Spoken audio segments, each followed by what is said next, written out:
Aujourd'hui, replongeons dans le temps avec ces incroyables avions qui ont marqué le temps avec la Seconde Guerre mondiale. Aujourd'hui, on va parler des différents avions présents lors de la Seconde Guerre mondiale. Il y en a eu plein, suivant chaque pays, et aujourd'hui, j'ai réuni pour vous les meilleurs avions de l'histoire du temps de la Seconde Guerre mondiale.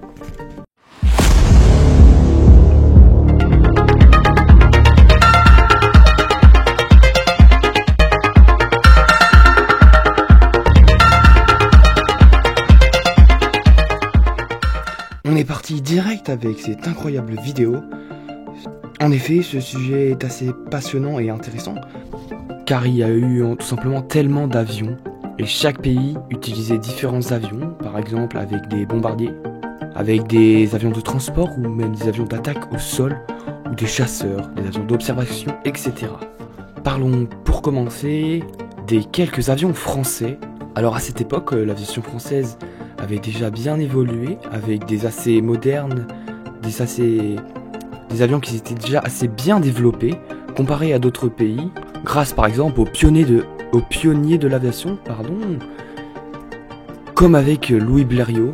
Mais le seul inconvénient de l'aviation française à cette époque-là, c'est que les avions n'étaient pas fixés sur la fonction militaire, mais plutôt sur de l'expérimentation. On cherchait encore à créer et à innover, mais pas forcément dans le domaine militaire. On n'était pas fixé, pour nous l'aviation n'était pas réellement militaire.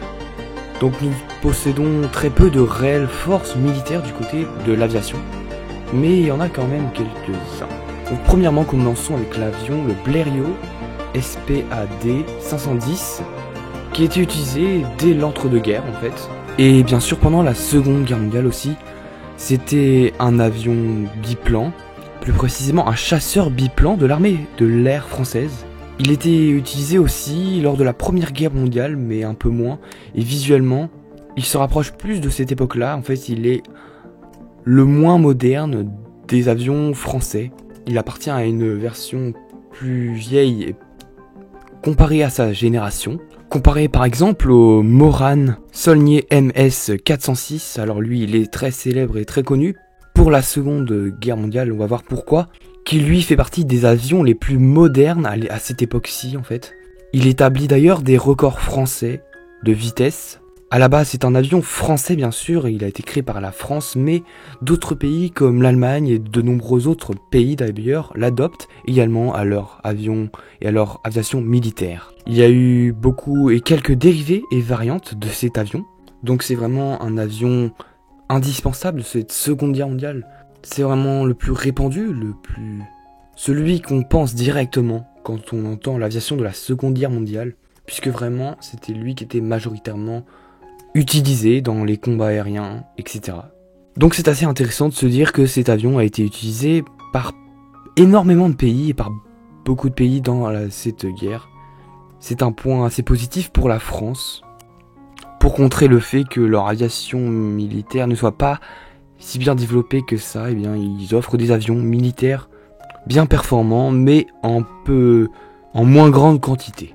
Il y a moins de choix que les autres pays qui ont eu, eux, beaucoup d'avions militaires, comme par exemple avec l'Allemagne, qu'on va voir juste après. Mais c'était pas fini pour la France, car ils utilisaient aussi des bombardiers assez spéciaux, comme le Bloch MB 166, je vous mets bien sûr des images à l'écran, ou bien le Martin 167. Je vais pas développer beaucoup plus là-dessus, car c'est des avions bombardiers, assez gros quand même. Et enfin voilà, c'est tout ce qu'il faut retenir. Après, si vous souhaitez savoir plus, n'hésitez pas à aller voir. Par exemple, sur Wikipédia, vous avez des longues listes d'avions de la Seconde Guerre mondiale, classés, mais très très bien classés. Vous avez juste à cliquer après sur l'avion que vous souhaitez, et puis vous pouvez savoir tout de lui. Ici j'en ai sélectionné quelques-uns, je n'allais pas faire une trop longue vidéo, donc c'est pour ça qu'on continue directement. Passons maintenant à quelques avions de l'aviation allemande, qui étaient elles plus que présentes, avec de nombreux avions, tout aussi utiles les uns que les autres, et tous aussi diversifiés, avec des fonctions diverses et même des aspects différents, et certains très innovants, dont par exemple le Messerschmitt ME 262, qui est un avion à l'époque très innovant puisque c'est un avion à réaction et c'est le premier avion à réaction militaire. Donc le premier avion militaire avec des réacteurs tout simplement. Et donc c'est vraiment un avion qui est vraiment très positif pour cette aviation allemande. Il effectue des tâches aussi bien d'avions de chasseurs que d'avions bombardiers. Comparé à la majorité et la plupart des avions, il peut énormément s'armer, pour l'époque même. Donc cet avion est vraiment indispensable. Et j'étais obligé d'en parler dans cette vidéo, car il est assez spécial et c'est assez innovant pour l'époque, comme j'ai dit tout à l'heure. Le nombre de construction de cet avion est de 1430 exemplaires, ce qui reste pas mal pour l'époque. Aujourd'hui, bien sûr, il a été retiré du service de l'aviation. Il a été arrêté en 1957, globalement. Et donc lors de la Seconde Guerre mondiale, il a été très utile. Et donc aussi la petite particularité, c'est que il a commencé à être construit et il est entré en conception pendant le début de la Seconde Guerre mondiale. Et donc il a été finalisé en avril 1944. Donc il n'a pas beaucoup eu le temps de faire ses preuves, mais il a quand même eu le temps de faire pas mal d'exploits. Surtout vis-à-vis en tant que premier avion militaire à réaction. Donc je le répète, c'est un grand point positif pour l'aviation allemande durant cette guerre. Et donc maintenant passons à quelques autres avions qui étaient eux biplans, comme avec le Henkel HE-74. Désolé pour la prononciation de certains avions que je ne sais pas prononcer. Enfin voilà, tout ça pour vous citer au moins quelques avions qui sont un peu moins moderne, si on peut dire comme ça, de l'aviation allemande. Bien sûr, il y a énormément d'avions dans l'aviation allemande et pour vous le prouver que l'aviation allemande était tellement si dense qu'elle possédait tout simplement de nombreux avions de transport militaire par exemple, spécialisés que et seulement pour le transport militaire. Après bien sûr, il y en avait d'autres aussi, des avions qui faisaient multifonction.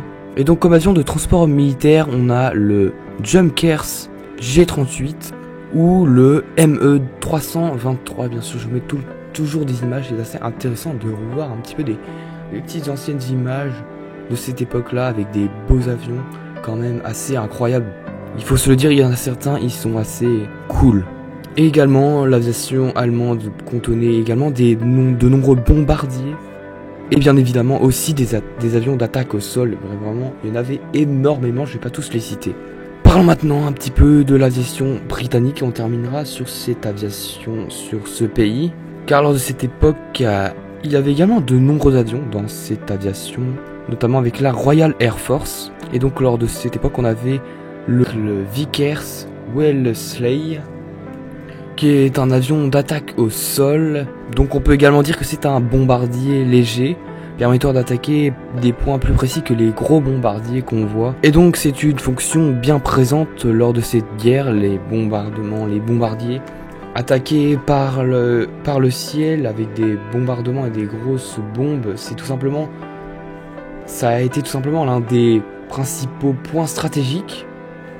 C'était en effet la technique facile, il suffisait de conquérir le ciel de son ennemi et de tout simplement lâcher des bombes. Et c'était tout simplement presque indéfendable, on pouvait pas trop se défendre, mis à part se cacher, ou alors si ce n'était que d'abattre les avions avec des missiles par exemple, ou avec d'autres avions d'ailleurs. Sinon aussi, à part construire d'immenses murs recouvrant tout un pays, c'est assez immense. Je pense pas que ce soit la meilleure solution. Et d'ailleurs, je pense pas que y ait beaucoup de pays qui aient fait ça. Voire pas du tout en fait. Enfin bref, l'aviation britannique contenait également deux plus gros bombardiers. Bon, là on n'est pas non plus sur du gros bombardier, vraiment la plus grosse taille, mais on est sur du moyen bombardier avec le Armstrong Whitworth, qui est lui un bombardier nocturne. Comme je vous l'ai dit, pas pour des gros bombardements, mais pour des moyens entre le vraiment petit et le grand. Il a également servi, lui, tout simplement d'avion de transport, pour transporter, par exemple, des charges des troupes, ou pour transporter tout simplement des armements. Avec deux moteurs, cet avion était assez moderne pour nos amis les Britanniques. Donc pour conclure sur cette petite aviation britannique, notamment avec la Royal Air Force, comme je vous l'ai dit tout à l'heure au début de la présentation de l'aviation britannique.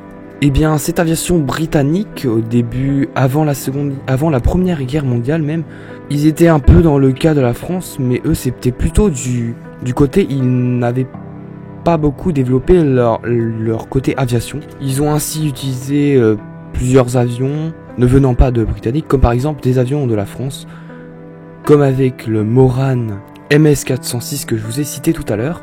Mais ils se sont bien rendus compte au final, après la Première Guerre mondiale, que il fallait prendre en considération l'importance dans le domaine de l'aviation militaire ou de l'aviation tout court. Et ils ont ainsi développé l'utilisation de l'avion britannique dans le domaine militaire. Et donc voilà.